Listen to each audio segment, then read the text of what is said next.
Hello everyone. एक बार फिर आप सभी का हमारे यूट्यूब चैनल पर स्वागत है। आज हम बात करेंगे आशा कार्यकर्ताओं की।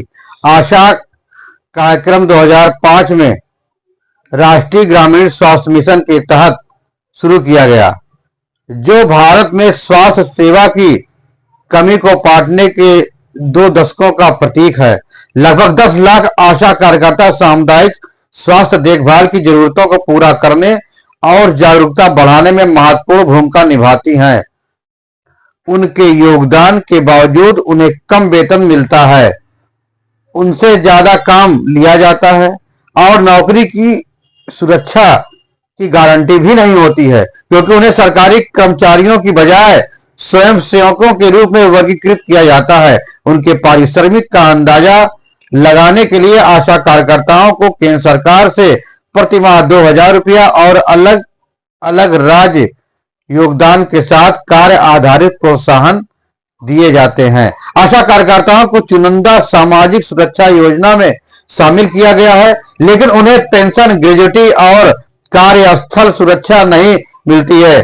कई को हिंसा, उत्पीड़न और नौकरी से जुड़े जोखिमों का सामना करना पड़ता है और कोई शिकायत निवारण तंत्र भी नहीं है।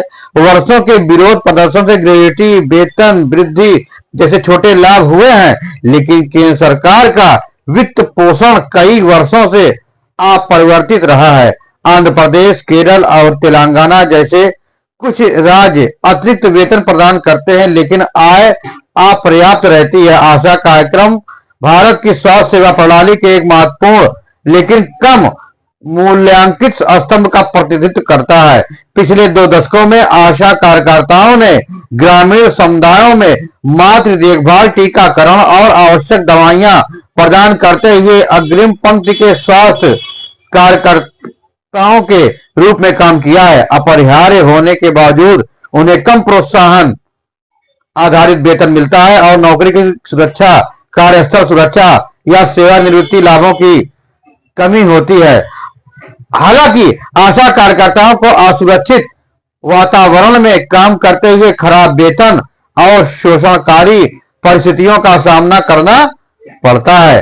अक्सर बिना शौचालय या आराम के लिए जगह के महिलाओं के श्रम के प्रतिशतात्मक अवलोकन से आशा कार्यकर्ताओं के शोषण में योगदान दिया जाता है, जिससे उनके काम को कुशल श्रम के बजाय अवैतनिक देखभाल के विस्तार के रूप में पेश किया गया है। कई लोगों को उत्पीड़न और दुर्व्यवहार का सामना करना पड़ता है, खासकर कोविड-19 महामारी जैसे संकट के दौरान। जहां वे सुरक्षात्मक गियर और पर्याप्त समर्थन के बिना काम करती हैं। आशा हम सब संतोष चरण का उदाहरण लें, जो राजस्थान के हापाखेड़ी गांव में आशा सहयोगिनी के रूप में काम करती है। वह 14 वर्षों से ग्रामीण समुदाय में स्वास्थ्य सेवा की पहुंच को बेहतर बनाने के लिए समर्पित है। वह सुबह 4 बजे शुरू होने वाले इंडिया डेवलपमेंट रिव्यू में आशा के रूप में अपने दिन और जीवन के बारे में बताती हैं। हापा खेड़ी जाने से पहले वे घर के कामों को संतुलित करती हैं, जहां वे गर्भवती महिलाओं की सहायता करती हैं, टीकाकरण अभियान चलाती हैं और लोगों को सरकारी स्वास्थ्य सेवा योजनाओं तक पहुंचने में मदद करती हैं। अपने ससुराल वालों के विरोध के बावजूद संतोष ने अपने बच्चों को बेहतर शिक्षा प्रदान करने के लिए अपना काम जारी रखा है।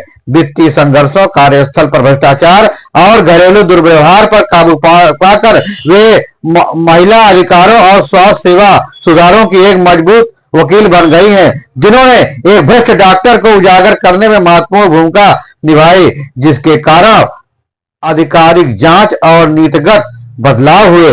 एक यूनियन नेता के रूप में वह आशा कार्यकर्ताओं के लिए उचित वेतन और बेहतर कामकाजी परिस्थितियों के लिए लड़ती हैं। समुदाय के विरोध के बावजूद उनकी सक्रियता ने उनके गांव में अवैध शराब की दुकानों को भी बंद करवा दिया। संतोष चिकित्सा आपात स्थितियों का जवाब देने के लिए अक्सर देर रात तक अथक परिश्रम करती हैं। उनका अंतिम लक्ष्य सरपंच बनना और अपने गांव और उनकी महिलाओं के लिए बड़े पैमाने पर बदलाव लाना है। वह अपनी यात्रा पर गर्व करती हैं और सामाजिक निर्णय को अपने मिशन से पीछे नहीं हटने देती हैं। बहरहाल दुनिया इन महिलाओं के बारे में बहुत कम जानती है, जो घरों के भीतर धूल भरे रास्तों पर चलती हैं और दवाइयों की थैलियां नहीं बल्कि कुछ ज्यादा जरूरी चीजें लेकर चलती हैं।